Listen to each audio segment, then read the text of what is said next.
नमस्कार दोस्तों, आप सबों का फिर से बट ब्रिज एकेडमी में स्वागत है। आज हम एक नया सब्जेक्ट केमिस्ट्री लेकर के आपके सामने में आए हैं। और आज जो केमिस्ट्री में जो है सो हम लोग सम बेसिक कंसेप्ट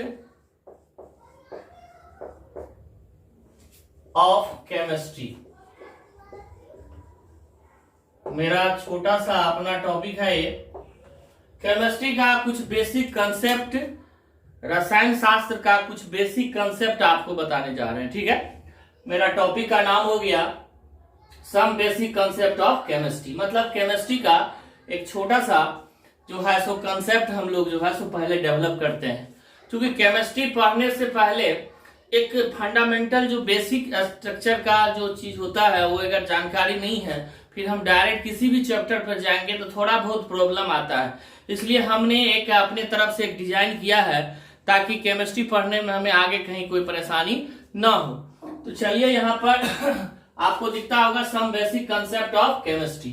ठीक है, कभी कभार क्या होता है तो कैमरा के इंग्लिश कुछ दिखाई नहीं देता है तो एडजस्ट कर लीजिएगा। हमने लिखा है some basic concept of chemistry, मतलब केमिस्ट्री का जो है सो बेसिक कंसेप्ट क्या है, इसी के बारे में आज हम लोग पूरा डील करेंगे। और एक कंसेप्ट डेवलप हो जाएगा जो केमिस्ट्री हम लोगों को कैसे सीखना है और कैसे पढ़ना है। तो देखिए दोस्तों, केमिस्ट्री जो है सो या कोई भी चीज दुनिया का सिर्फ दो चीज से बना हुआ है। जैसे हमारा यूनिवर्स है, मतलब ब्रह्मांड, ये दो चीज से मेनली बना हुआ होता है, मैटर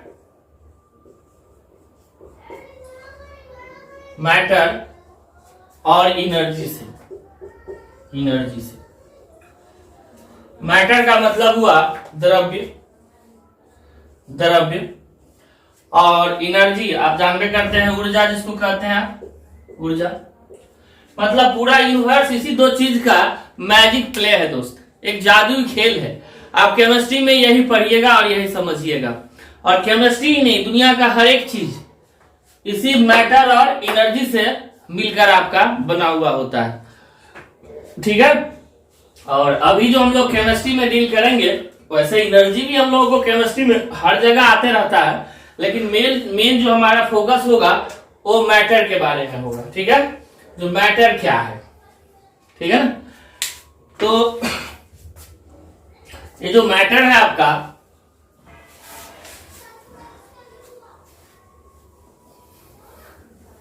बनता कैसे है, इसका थोड़ा सा हम लोग ब्रीफ देख लेते हैं, जो कैसे क्या बनता है मैटर। फिर आगे हम लोग मैटर का टाइप देखेंगे। और चूंकि जब तक हम देखेंगे नहीं ब्रीफ कहां से शुरू होता है मैटर का, तब तक दोस्त हम समझ में हमको नहीं आएगा। जैसे आप देखिए,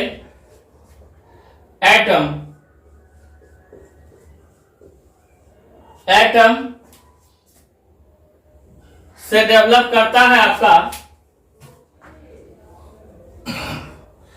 एटम से बनता है मॉलिक्यूल, मॉलिक्यूल से डेवलप करता है कंपाउंड। हम हिंदी भी लिखते जा रहे हैं। ये रहा आपका परमाणु और ये रहा अणु, और कंपाउंड को यौगिक कहते हैं।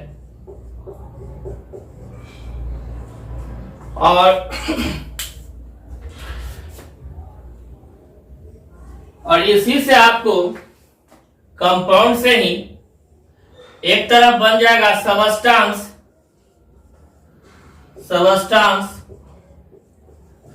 और एक तरफ आपका डेवलप हो सकता है मैटर। ठीक है, मैटर इसको आप हिंदी में द्रव्य कहते हैं, और सबस्टांस को आप पदार्थ कहते हैं। ठीक है, क्लियर होता होगा। तो चलिए, एटम, मॉलिक्यूल और कंपाउंड, और इधर अगर डेवलप करेगा तो मैटर हो जाएगा। इधर नीचे की तीर हम दिए हैं सबस्टांस। आखिर ये क्या है? मैटर बनने के लिए, एक द्रव्य बनने के लिए कोई भी चीज प्योर या इम्प्योर कुछ भी हो सकता है। अभी आपको क्लियर नहीं होता होगा हम क्या बोल रहे हैं, हमको लिखने दीजिए पहले। प्योर चाहे इम्प्योर, इम्प्योर चाहे इम्प्योर, कुछ भी चीज अगर होगा तो मैटर हो सकता है। लेकिन सबस्टांस बनने के लिए दोस्त प्योर चीज चाहिए। अब कहिएगा क्या बोल रहे हैं आप, कौन चीज प्योर चाहिए, शुद्ध चीज चाहिए, शुद्ध रूप चाहिए, ये शुद्ध रूप आपका चाहिए, शुद्ध रूप चाहिए। और ये शुद्ध अशुद्ध कुछ भी जो है सो आप जो है सो मैटर के तरफ ले जा सकते हैं। आपको क्लियर हो जाएगा जो मैटर का हम टाइप अभी पढ़ेंगे, सॉलिड, लिक्विड, गैस या और भी चीज देख रहे हैं। अब यहाँ देखिए 3 फंडामेंटल पार्टिकल से बनता है। इसमें 3 ठो फंडामेंटल पार्टिकल होता है एटम का। एटम जो आपको बनता है वो इलेक्ट्रॉन से, प्रोटॉन से और न्यूट्रॉन से बनता है। न्यूट्रॉन से बनता है एटम। ये 3 फंडामेंटल पार्टिकल जो है सो आपका एटम में होता है, इलेक्ट्रॉन, प्रोटॉन और न्यूट्रॉन। इलेक्ट्रॉन को ई से रिप्रेजेंट करते, सब फिर से हम पढ़ेंगे। अभी जस्ट हम सम बेसिक कंसेप्ट केमिस्ट्री का आपको डेवलप आज करा रहे हैं, तो आखिर केमिस्ट्री हम लोग कैसे स्टेप बाय स्टेप समझते जाएंगे ताकि दिक्कत ना होगा। क्योंकि ये सब आते जाएगा तो आपको फिर दिक्कत होगा कि भाई एटम क्या है, मॉलिक्यूल क्या है, कंपाउंड क्या है, मैटर क्या है, सबस्टांस क्या है। अभी हम इस 5 चीज पर गौर करेंगे। 1 2 3 4 5 चीज पर गौर करेंगे और सबको समझेंगे ढंग से जो आखिर क्या है। देखिए मॉलिक्यूल जो है सो बनता है किस चीज से, एटम से।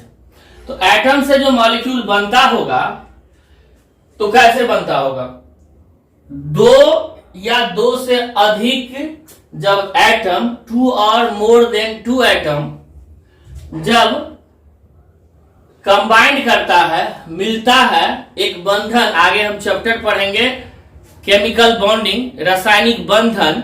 तो रासायनिक बंधन करने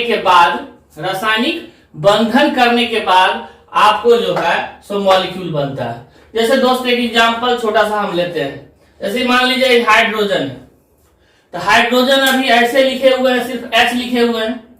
तो H जो लिखा हुआ है, एक हाइड्रोजन आपको दिख रहा है, ये क्या हो गया, एटम हो गया, ठीक है।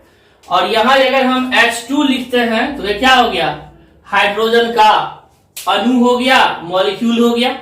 और यहाँ हाइड्रोजन का एटम हो गया। वैसे वास्तव में हाइड्रोजन एटम एग्जिस्ट नहीं करता है।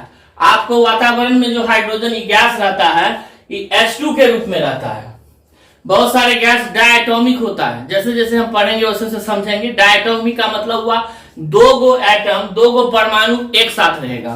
तो जैसे H2 हो गया, आपका O2 हो गया, Cl2 हो गया, N2 हो गया, नाइट्रोजन नहीं, ये सारा डायटोमिक गैस होता है।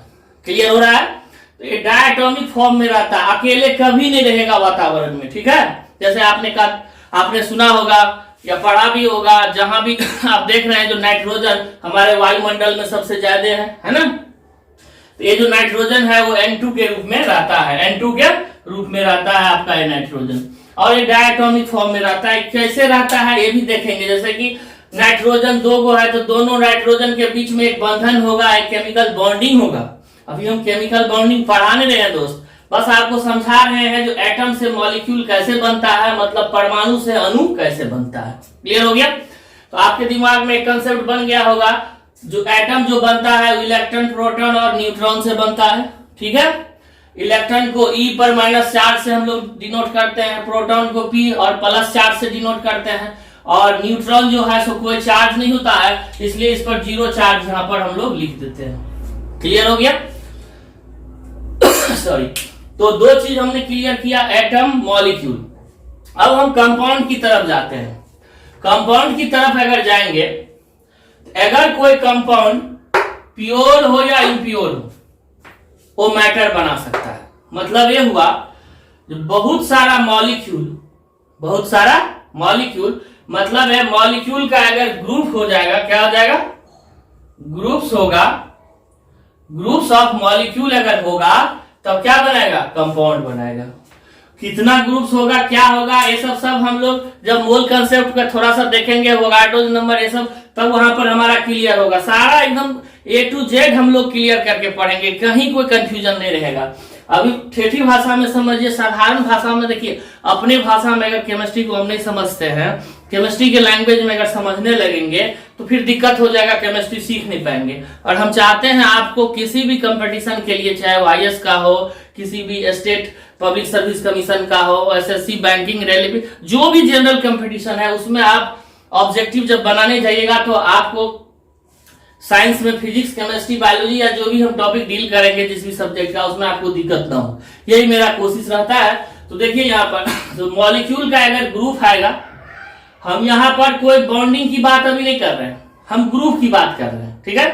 तो आपका क्या बन जाएगा, कंपाउंड बनेगा।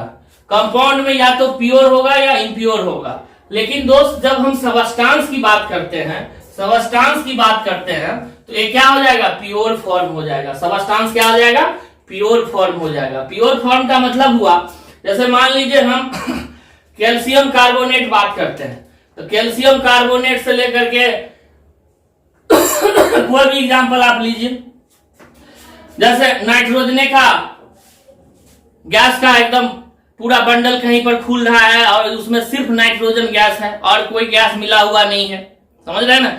जैसे कि फॉर एग्जांपल हम देख रहे हैं ऑक्सीजन का सिलेंडर मान लीजिए किसी पेशेंट को दिया जा रहा है, तो उसमें सिर्फ ऑक्सीजन का सिलेंडर में सिर्फ ऑक्सीजन है।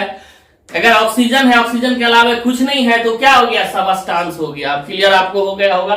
जो O2 सिर्फ है तो क्या हो जाएगा, सबस्टांस हो जाएगा, ठीक है। हाँ, O2 सबस्टांस भी हो सकता है और मैटर भी हो सकता है, क्योंकि यहाँ पर क्या हो गया, प्योर इम्प्योर दोनों हो रहा है। मैटर सब चीज को जन्म देता है दोस्त। मैटर क्योंकि आपको बताए थे पहले, जो यूनिवर्स बना हुआ है मैटर और एनर्जी से, तो सब कुछ मैटर है। दुनिया का हर चीज मैटर है, कोई ऐसा चीज नहीं है जो मैटर नहीं है। लेकिन जब हम एक केमिस्ट्री में एक शब्द का यूज करते हैं, पदार्थ का, सबस्टांस का, तो एक प्योर चीज के बारे में बात करता है, प्योर चीज के बारे में बात करता है। जैसे मान लीजिए हम ऑक्सीजन की बात कर रहे हैं, ऑक्सीजन एक सबस्टांस है, तो वहां मतलब ये हुआ जो ऑक्सीजन गैस के अलावा और कोई दूसरा गैस उसमें नहीं है। अगर हम मान लो मार्बल की बात करते हैं, कैल्शियम कार्बोनेट की बात करते हैं, कैल्शियम कार्बोनेट की बात करते हैं, यहाँ कैल्शियम CaCO3 की बात करते हैं, और हम अपना घर में मार्बल्स लगा रहे हैं, टाइल्स बिछा रहे हैं, तो समझ जाइए जो कैल्शियम कार्बोनेट के अलावा उसमें कुछ नहीं है। जैसे मान लीजिए हम डिस्टिल वाटर की बात करते हैं, पीने वाला पानी की बात करते हैं, और केंट एक कंपनी है, ठीक है, आपने सुना होगा केंट का वाटर फिल्टर है। तो वो कंपनी का अपना एक केमिस्ट्री बनाया हुआ है, डिजाइन किया हुआ है पानी का, और उसी ढंग से वो पानी जो है सो अपना निकालता है। या बिस्लरी की कंपनी का जो है सो बॉटल वाला बिस्लरी वाला पानी पी रहे हैं, तो उसमें सिर्फ वही पानी होगा जो बिस्लरी का अपना तैयार किया हुआ है, जो कितना कौन एलिमेंट कितना रहेगा पानी में, कौन तत्व कितना रहेगा, ये सारा चीज अपना उसका डिजाइन किया हुआ होता है। तो वो क्या हो जाएगा, आपका सबस्टांस हो जाएगा। मोटा मोटी आप सबस्टांस समझ गए हैं। जो प्योर फॉर्म जो होगा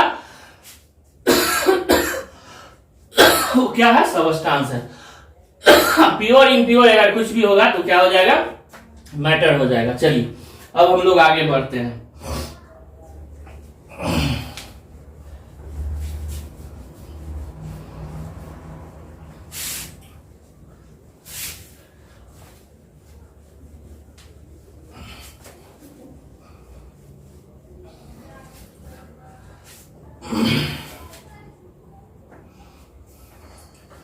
अब देखिए एक टर्म आता है एलिमेंट, एलिमेंट, एलिमेंट जिसको हिंदी में तत्व कहते हैं, तत्व कहा जाता है, तत्व, एलिमेंट, तत्व।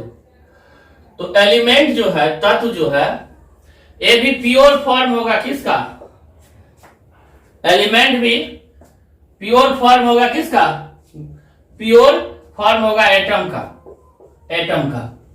और ग्रुप में होगा, क्या होगा, ग्रुप्स में होगा। एटम का क्या हो जाएगा, ये एटम कैसा होगा, ये एटम कैसा होगा, ग्रुप्स में होगा, ग्रुप्स में होगा, बहुत सारा एटम होगा, ठीक है। इसको थोड़ा क्लियर करते हैं क्या है ग्रुप्स। तो एटम मतलब परमाणु का जो समूह होगा, परमाणु का समूह होगा, और एक ही तरह का परमाणु होगा। क्या होगा, एक ही तरह का परमाणु होगा, सेम परमाणु होगा। कैसा परमाणु होगा, सेम परमाणु होगा, सेम परमाणु होगा। इसको एरो को ऐसे कर देते हैं, इसमें बनाते हैं, इसको ऊपर कर देते हैं, ठीक है। अब आपको क्लियर होगा, देखिए। तो एटम का ग्रुप्स होगा जो सेम एक ही तरह का एटम होगा तो एलिमेंट बनेगा। जैसे आपने हाइड्रोजन एलिमेंट तत्व के बारे में सुना होगा, ठीक है।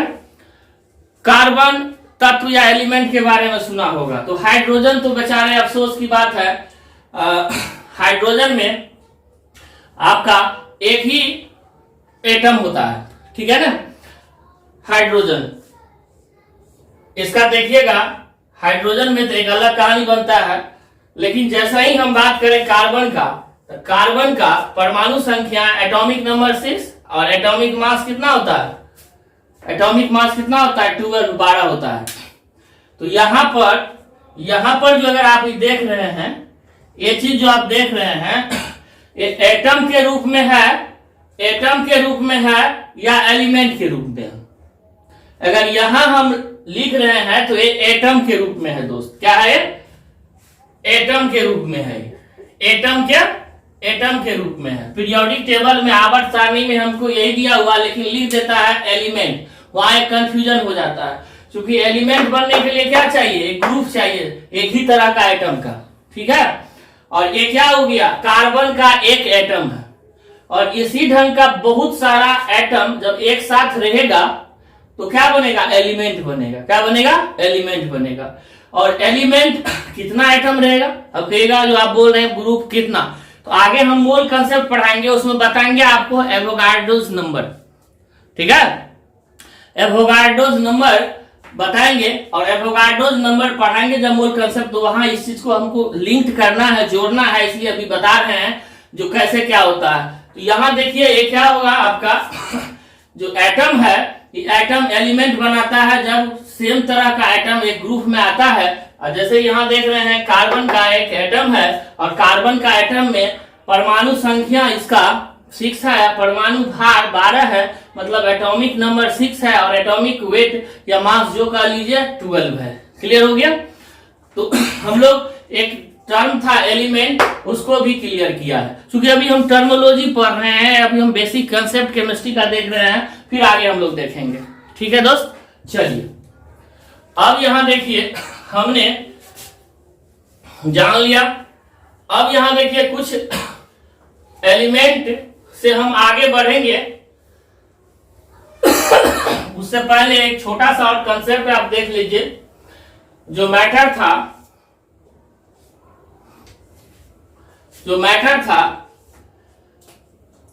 वो जनरली आपका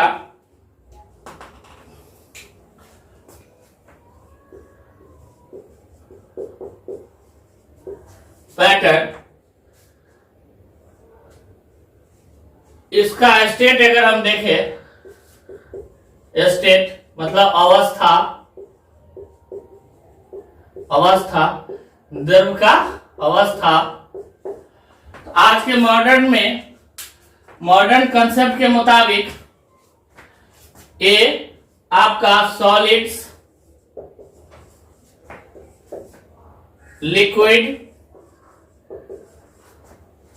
लिक्विड्स, गैसेस,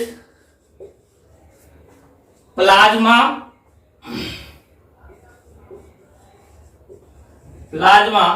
और एक नया और इसका स्टेट खोज हुआ है जो मैन मेड है, बॉस-आइंस्टीन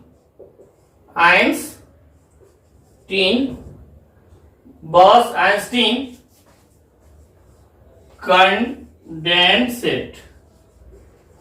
बॉस-आइंस्टीन कंडेंसेट। तो क्या हो गया? पहला हो गया आपका सॉलिड, दूसरा हो गया लिक्विड, तीसरा हो गया गैस, चौथा हो गया प्लाज्मा स्टेट, और पांचवा हो गया बॉस-आइंस्टीन कंडेंसेट।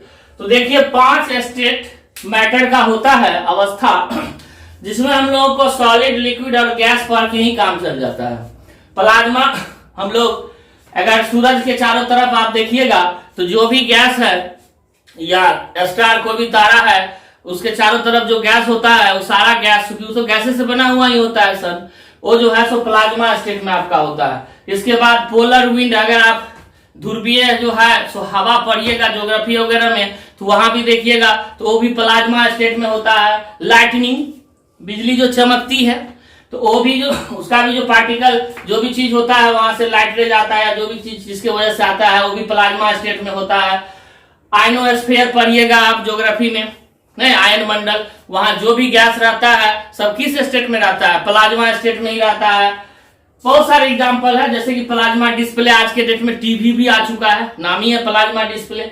इसके बाद फ्लोरोसेंट लैंप वगैरह, बल्ब वगैरह भी आता है, और नियोन का जो है सो साइन वगैरह भी देता है, साइन के लिए, खतरे से बचने के लिए। सारे चीज जो है सो प्लाज्मा स्टेट आपका मैटर का हो जाता है। और एक नया जो है सो बॉस आइंस्टीन कंडेंसेंट जो है सो मैटर का स्टेट है जो मैन मेड है, आदमी द्वारा निर्मित है। ये मैन मेड है, मैन मेड लिख दीजिए, मैन मेड है, आदमी द्वारा निर्मित है, ठीक है। और लेकिन ये चारों स्टेट जो है सो नेचुरली ऊपर वाले के द्वारा, जिसका जो आप लेते हैं नाम उनके द्वारा बना गया है, ठीक है। अब हमको ये देखना है जो आखिर ये अंतर क्या है सब में, ठीक है।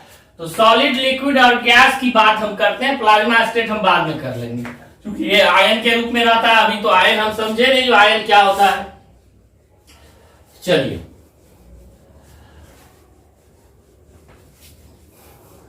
मान लीजिए एक छोटा सा एग्जांपल हम ले रहे हैं आपको, पानी, H2O, वाटर जिसको कहते हैं आप, H2O, ठीक है। तो पानी का एग्जांपल हमारे सराउंडिंग में आसानी से तीनों रूप में दिखता है, इसलिए हम लिया है। पानी जो है सो देखिए यहां पर ये आपका एक बर्फ का टुकड़ा है, ठीक है। ये बर्फ का टुकड़ा है, सब आदमी बर्फ खाया होगा, ऐसा कोई व्यक्ति नहीं है जो आइसक्रीम या बर्फ नहीं खाया होगा। ये आपका बर्फ का टुकड़ा है, गौर से देखिए। बर्फ के टुकड़ा जब पिघलता है तो आपको पानी बन जाता है। आप जैसा ही बर्फ निकालिएगा फ्रिज से या जहां से भी बर्फ आपको मिले, कुछ देर टेम्परेचर के साथ आप आइएगा रूम टेम्परेचर पर, या हाथ में रखिएगा, कहीं भी रखिएगा, तो क्या बन जाएगा, पानी बन जाएगा। यही पानी आपको वाटर वेपर बन जाता है। खाना पकाने वक्त आप देखिएगा वेपर निकलता है, सब्जी ढका हुआ या कोई भी चीज ढका हुआ रहता है तो उसके जो ढक्कन होता है उस पर देखिएगा तो वाटर का ड्रॉपलेट भी आपको नजर आएगा, और जब निकालिएगा तो एक धुआं के रूप में निकलते हुए कोई भी चीज जलता है तो वहां भी वाटर वेपर निकलता है।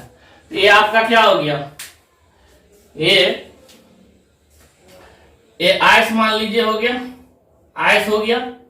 ये क्या हो गया, वाटर हो गया, और ये वाटर वेपर हो गया, वाटर वेपर हो गया, वाटर वेपर हो गया। जल वाष्प जिसको कहते हैं, तो क्या कहते हैं, जल वाष्प, जल वाष्प कहते हैं हिंदी में। और पानी तो जानते करते हैं, लिखना तो बेवकूफी है। वाटर का मतलब कौन पानी नहीं जानता है, आइस का मतलब बर्फ की कौन नहीं जानता है, बर्फ, बर्फ हो गया। तो चलिए यहां पर देखिए, यहां पर गौर कीजिए, ये आपका क्या है, सॉलिड के रूप में है।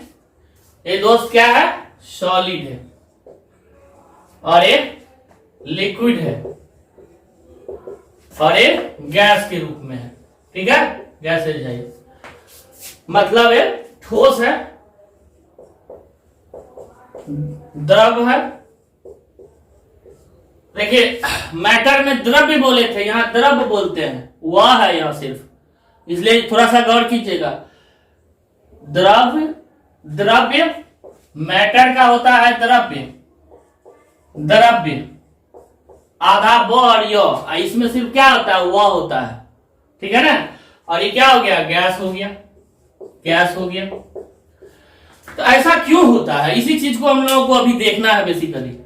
तो देखिए यहां जो बना हुआ है, यहां जो आप पॉइंट बाय पॉइंट ऐसे डॉट डॉट हम मारे हैं, ये एक्चुअली क्या है, पानी का मॉलिक्यूल है, वाटर का मॉलिक्यूल है, पानी का अणु है, मतलब H2O है। क्या है ये? H2O है। इसमें ये सारा जो डॉट आप देख रहे हैं वो क्या है? H2O है। नहीं, H2O जो बना हुआ है 2 एटम हाइड्रोजन का और 1 एटम ऑक्सीजन का, है ना। मतलब 2 हाइड्रोजन का परमाणु है और 1 ऑक्सीजन का परमाणु है, और दोनों मिल करके H2O बना है।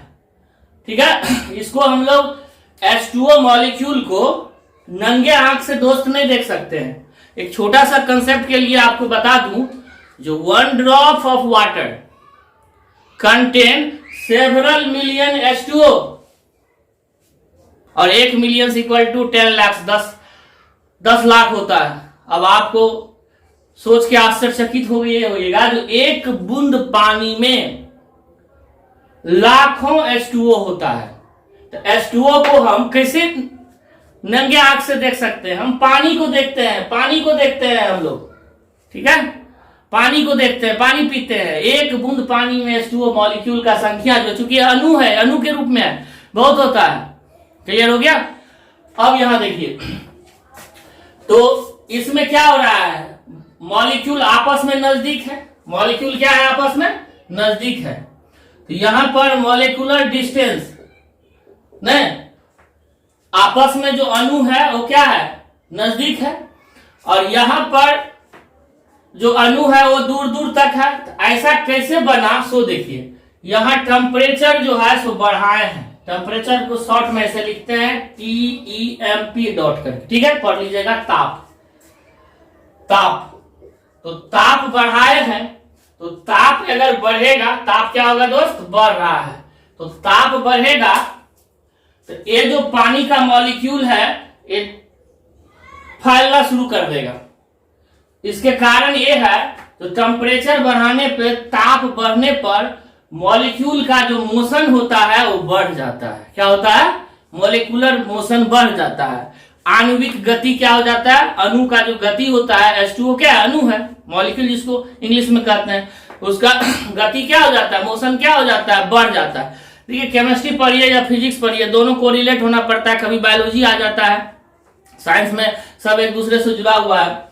तो क्या हो रहा है? तो टेम्परेचर बढ़ाने पर आणविक गति क्या हो जाता है? मॉलिक्यूलर मोशन बढ़ जाता है। बढ़ने के बाद थोड़ा सा डिस्टेंस में आ जाता है। आने के बाद जो है लगभग 4 डिग्री सेल्सियस के ऊपर अगर आप जाते हैं, कितना टेम्परेचर? 4 डिग्री सेल्सियस के अगर ऊपर आप जा रहे हैं, 4 डिग्री सेल्सियस के ऊपर जा रहे हैं, तो आपको क्या नजर आने लगेगा? पानी नजर आने लगेगा। क्लियर हो गया? और यहीं पर अगर आप 100 डिग्री सेल्सियस पर चले जा रहे हैं, तो यही पानी जो है आपको गैस के रूप में एबव जो है सो 100 डिग्री कर दीजिए। यहाँ पर एबव 100 डिग्री अगर सेल्सियस अगर कर देते हैं तो क्या हो जाएगा? ये आपका गैस के रूप में परिवर्तित हो जाएगा। क्लियर हो गया? तो टेम्परेचर जैसे जैसे बढ़ाए, है ना, आप प्रेशर घटाएंगे। प्रेशर क्या हो रहा है? दाब क्या हो रहा है? घट रहा है। तो प्रेशर माइनस हो रहा है। प्रेशर क्या हो रहा है? माइनस हो रहा है। प्रेशर क्या हो रहा है? माइनस हो रहा है। प्रेशर माइनस में जा रहा है। प्रेशर माइनस में जा रहा है। दाब क्या हो रहा है? घट रहा है। दाब जो है, दाब क्या हो रहा है? घट रहा है, माइनस में हो रहा है। तो दाब जो है सो हम घटाते जा रहे हैं और टेम्परेचर बढ़ाते जा रहे हैं। नहीं, मतलब प्रेशर क्या किए हैं? प्रेशर घटाए हैं, टेम्परेचर बढ़ाए हैं, तब क्या बनाए? तो सेम वे यहां भी क्या हो जाएगा? टेम्परेचर बढ़ रहा है और प्रेशर क्या हो रहा है? प्रेशर क्या हो रहा है? प्रेशर घट रहा है। प्रेशर क्या हो रहा है? आपका घट रहा है। प्रेशर क्या हो रहा है? घट रहा है। तो टेम्परेचर बढ़ाएंगे और प्रेशर घटाएंगे तो ये सारा इवेंट हमको दिखेगा। तो इसमें क्या परिवर्तन आपने देखा जो वाटर का जो अणु था वो इसमें दूर दूर पे चला गया टेम्परेचर बढ़ने पर। मतलब क्या हुआ? अणु का, चलिए केमिस्ट्री का भाषा में बात करते हैं, अभी तक व्यवहारिक भाषा में थे हम लोग। तो यहाँ मॉलिक्यूलर मोशन क्या हो गया? बढ़ गया। नहीं, काइनेटिक एनर्जी क्या हो गया? गतिज ऊर्जा क्या हो गया? मॉलिक्यूल का बढ़ गया। ठीक है, यहाँ पर सबसे ज्यादा बढ़ गया। और जैसे जैसे हम यहाँ पर प्रेशर को हटाते जाए, प्रेशर को बढ़ाते जाएंगे, यहाँ अगर उल्टा कर दे, P को क्या करें प्लस में कर दे, यहाँ भी P को क्या करें प्लस में कर दे, और टेम्परेचर को क्या करें माइनस में कर दे, T को क्या करें माइनस में कर दे, यहाँ भी T को क्या करें माइनस में कर दे, घटा दें, तो हमारा क्या हो जाएगा हमारा क्या हो जाएगा, जो गैस है वो चेंज हो जाएगा किस चीज में, पहले लिक्विड में, द्रव में, फिर ये चेंज हो जाएगा किस चीज में, सॉलिड में। इसी ढंग से मैटर जो है सो एक फॉर्म से दूसरे फॉर्म में, मतलब एक स्टेट से दूसरे स्टेट में, एक अवस्था से दूसरे अवस्था में आते जाते रहता है। तो अब थोड़ा सा व्यवहारिक केमिस्ट्री हम लोग क्लियर कर लिए, जो इस ढंग से मैटर का जो है सो अपना चेंजेज होते रहता है। क्लियर हो गया दोस्त? चलिए अब आगे बढ़ते हैं। देखिए मान लीजिए x कोई एलिमेंट है, क्या है, एलिमेंट है, मतलब तत्व है, तत्व है कोई, ठीक है। यहां नीचा में x हुआ, अब जो समझिए x हुआ, यहां पर z है और यहां पर a। z का मतलब हुआ एटॉमिक नंबर, नंबर परमाणु, परमाणु संख्या, और इस A का मतलब हो गया, A जो यहां आपको लिखा हुआ है, इस A का मतलब हो गया एटॉमिक मास, परमाणु भार, परमाणु भार, परमाणु भार। क्लियर है? तो मान लीजिए x नाम का कोई एलिमेंट है, तत्व है, जिसमें A जो है सो एटॉमिक मास को डिनोट करता है और Z जो है सो एटॉमिक नंबर को डिनोट करता है। क्योंकि इसी से हम लोग अब केमिस्ट्री में आगे बढ़ेंगे, ये मेरा हथियार रहेगा, नहीं इसके बगैर हम कुछ भी नहीं कर सकते हैं। इतना तक क्लियर हो गया? एक छोटा सा एग्जांपल यहां पर हम दे रहे हैं, जैसे मान लीजिए कार्बन है, तो कार्बन किसके स्थान पे आ गया, एक्स के स्थान पर, और यहां पर हम 6 लिखते हैं और ऊपर में यहाँ 12 लिखते हैं, 12 लिखते हैं। तो ए आपका क्या हो गया, ए हो गया, और ये 6 क्या हो गया, जेड हो गया। इतना तक क्लियर हुआ दोस्त, है ना? कोई जरूरी नहीं है जो ये नीचे में लिखाएगा और ये ऊपर में लिखाएगा, आपका अगर मर्जी हो तो आप ऐसे भी लिख सकते हैं, ऐसे भी लिख सकते हैं, ये जेड यहाँ हो गया और ए यहाँ हो गया, कोई दिक्कत नहीं है, ऊपर नीचे कहीं भी हो सकता है, ऐसा कोई कंपलसरी नहीं है, बस समझने के लिए यहाँ दिया गया है। इतना तक क्लियर हुआ? मतलब एटॉमिक नंबर और एटॉमिक मास, ए और जेड के बारे में हमने यहाँ देखा, परमाणु संख्या और परमाणु नहीं मास के बारे में हमने देखा। अब थोड़ा जेड क्या हो गया, atomic number, atomic number equal to होता है number of proton and number of protons and number of electrons. Z equal to होता है number of protons and number of electrons. तो नंबर ऑफ प्रोटॉन्स और number of electrons, ये plus में और ये माइनस में हो गया, और ये क्या हो गया आपका एटॉमिक नंबर हो गया, एटॉमिक नंबर, ये क्या हो गया प्रोटॉन हो गया, है ना, प्रोटॉन्स हो गया, और ये क्या हो गया इलेक्ट्रॉन्स हो गया, नहीं इलेक्ट्रॉन्स हो गया। तो यहां देखिए एटॉमिक नंबर उतना ही होगा जितना की नंबर ऑफ प्रोटॉन और जितना की नंबर ऑफ इलेक्ट्रॉन होगा। मतलब ये हुआ जो एटॉमिक नंबर मेरा हेड है, अगर एटॉमिक नंबर हमको किसी का पता है तो नंबर ऑफ प्रोटॉन्स और नंबर ऑफ इलेक्ट्रॉन्स हम आसानी से निकाल लेंगे। ठीक है दोस्तों, एटॉमिक नंबर अगर हमको किसी का पता है तो नंबर ऑफ प्रोटॉन्स कितना होगा उसमें और नंबर ऑफ इलेक्ट्रॉन्स कितना होगा ये हम लोग निकाल लेंगे। क्लियर हो गया? अब नेक्स्ट जो फॉर्मूला हम देखने जा रहे हैं वो एटॉमिक मास के बराबर, एटॉमिक मास के बराबर, एटॉमिक मास ए एटॉमिक मास, एटॉमिक मास जो होता है number of protons plus number of neutrons, number of neutrons. ठीक है, इसको अगर शॉर्ट में और लिखिएगा तो क्या लिख सकते हैं, ए इक्वल टू क्या हो जाएगा P plus N, A equal to P plus N. तो ये फार्मूला को यूज करके हम लोग number of proton, electron, neutron, चूंकि यहाँ पर हम न्यूट्रॉन निकालने के लिए फार्मूला को डेवलप किया है, न्यूट्रॉन निकालने के लिए फार्मूला को डेवलप किया है, ठीक है। अब चलिए ये फार्मूला और दोनों फार्मूला यूज होगा हमारा आगे। अब यहां देखिए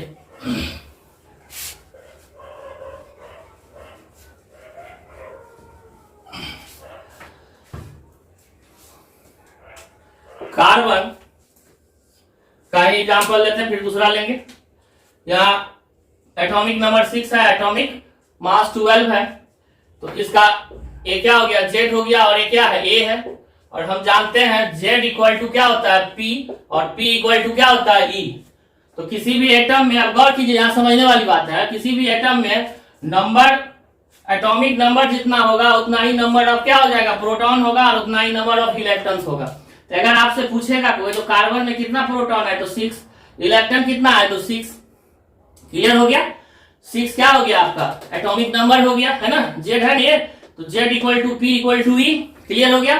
तो इसमें अगर हमको निकालना होगा तो यहाँ पर एटॉमिक नंबर जब 6 है तो नंबर ऑफ प्रोटॉन भी क्या हो जाएगा 6, और इलेक्ट्रॉन भी क्या हो जाएगा 6, क्लियर हो गया। और एक फार्मूला हमने देखा था A equal to P plus N, देखा था, क्योंकि किसी भी एटम में 3 फंडामेंटल पार्टिकल होता है, मौलिक कण होता है, इलेक्ट्रॉन, प्रोटॉन और न्यूट्रॉन। तो 2 चीज तो हमने निकाल लिया, प्रोटॉन निकाल लिया और इलेक्ट्रॉन निकाल लिया। जब न्यूट्रॉन निकालेंगे तो हमको इसका सहारा लेना पड़ेगा। तो A का वैल्यू कितना है 12 है, और P का वैल्यू कितना है 6 है, और N निकालना है, तो N इक्वल टू क्या हो जाएगा 6 हो जाएगा। इस साइड इसको ले जाइएगा तो क्या हो जाएगा 6 आ जाएगा ना, तो N भी क्या आ गया आपका 6 आ गया, नहीं। तो कार्बन एक ऐसा एटम है, परमाणु है। अब गौर कीजिए, इसमें एक कंसेप्ट हम यहां डेवलप करेंगे। कार्बन एक ऐसा एटम है जिसमें नंबर ऑफ प्रोटॉन भी 6 है, इलेक्ट्रॉन भी 6 है, और न्यूट्रॉन भी क्या है 6 है।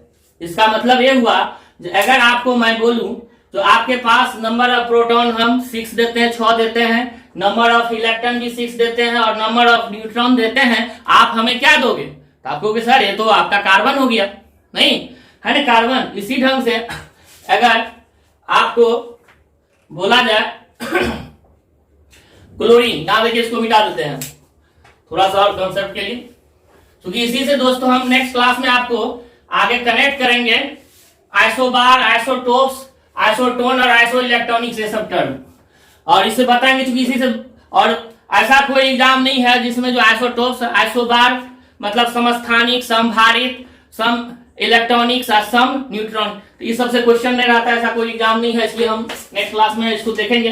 फिलहाल एक और एग्जाम्पल देखते हैं, क्लोरीन। क्लोरीन का एटॉमिक नंबर 17 होता है, एटॉमिक मास 35 होता है, ठीक है ना। जनरल का आइसोटोप्स अलग चीज है, उसका बताएंगे हम, 37 भी होगा, लेकिन अभी नहीं। ये 17 क्या हो गया आपका, जेड हो गया, और ये क्या हो गया, ए हो गया, क्लियर है। अगर इसमें हम निकालेंगे तो क्या आ जाएगा, जेड इक्वल टू पी और पी इक्वल टू ई होता है ना। तो यहां पर क्या हो जाएगा, यहां पर गौर कीजिए, यहां पर जेड कितना है आपका जेड 17 है, 17 है, तो 17 हो गया है।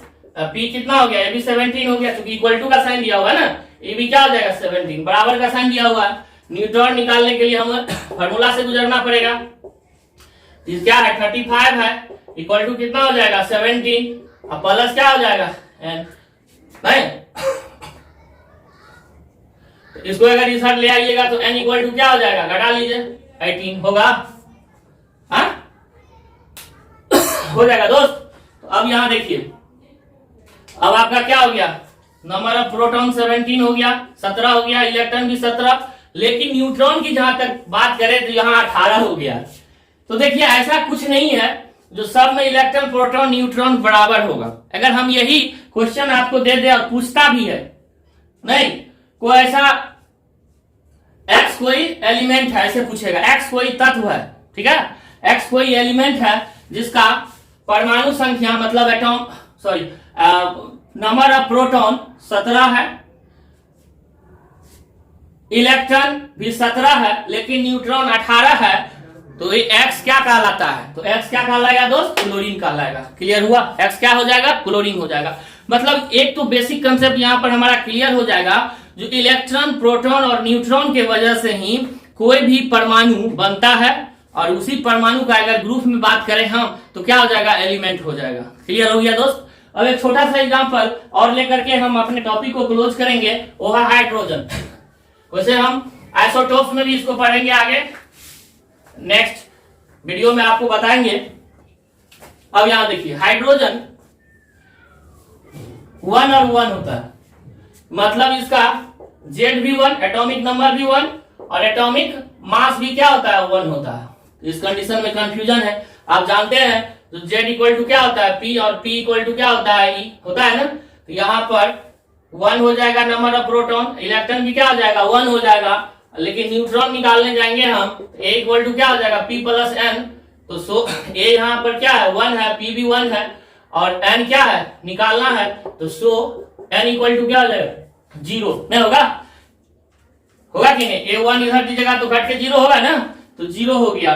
तो आप देख रहे हैं, हाइड्रोजन ही एक ऐसा एलिमेंट है या आइटम जो कि एक रहेगा तो जिसमें न्यूट्रॉन क्या होता है? 0 होता है। न्यूट्रॉन क्या होता है? 0 होता है। नंबर ऑफ प्रोटॉन भी 1 होता है और नंबर ऑफ इलेक्ट्रॉन भी 1 होता है। क्लियर हो गया दोस्तों? तो ये आप छोटा सा कंसेप्ट था जिसको जानना आपको जरूरी था। अब हम नेक्स्ट क्लास में आगे बढ़ेंगे इस टॉपिक को लेकर के। तो आप लोगों को थोड़ा सा हम मिस्टेक भी कर गए थे लिखने में, थोड़ा सा इस टॉपिक में जितना भी चीज देखा है वो केमिस्ट्री का सब क्लियर बेसिक चीज था, जो आपने पहले पढ़ा भी होगा या नहीं भी पढ़ा होगा तो आपका बहुत चीज क्लियर हो गया होगा इसी ढंग से। और इससे भी और बेहतर अंदाज में आगे केमिस्ट्री, बायोलॉजी या फिजिक्स जो भी टॉपिक चलता रहेगा, आगे का टॉपिक चलता रहेगा। Thank you very much. आप बने रहिए और सब्सक्राइब कीजिए, थोड़ा सा दोस्तों के साथ शेयर कीजिए और लाइक कीजिए।